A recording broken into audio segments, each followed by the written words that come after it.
आसिफ भाई, आसिफ भाई।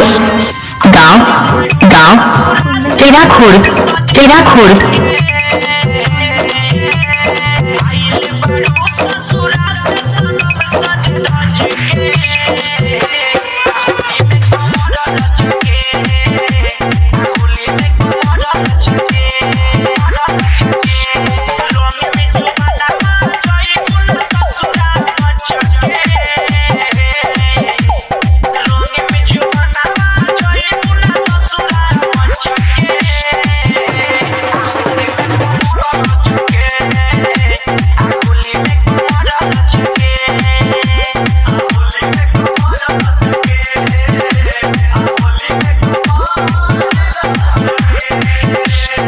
कुंदन बाबू, कुंदन बाबू, कुंदन बाबू, कुंदन बाबू।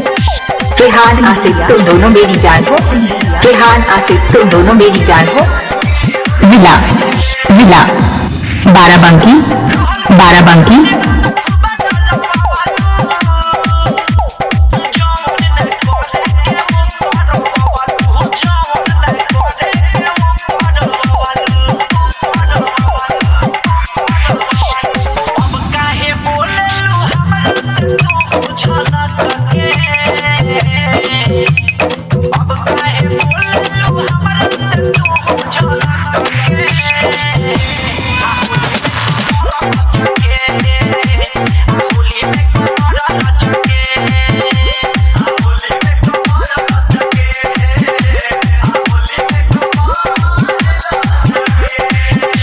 आसिफ भाई, आसिफ भाई।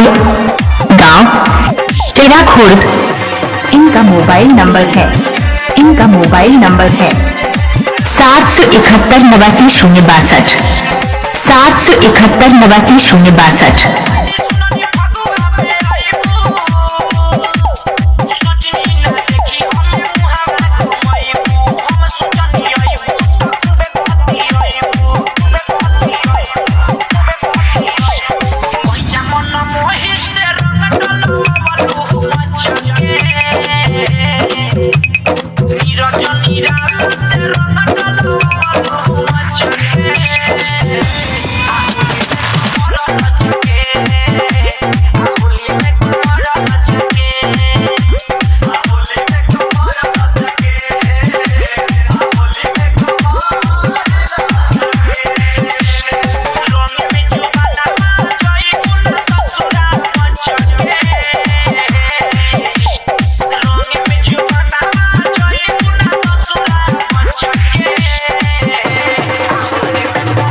बाबू, कुंदन बाबू, कुंदन बाबू।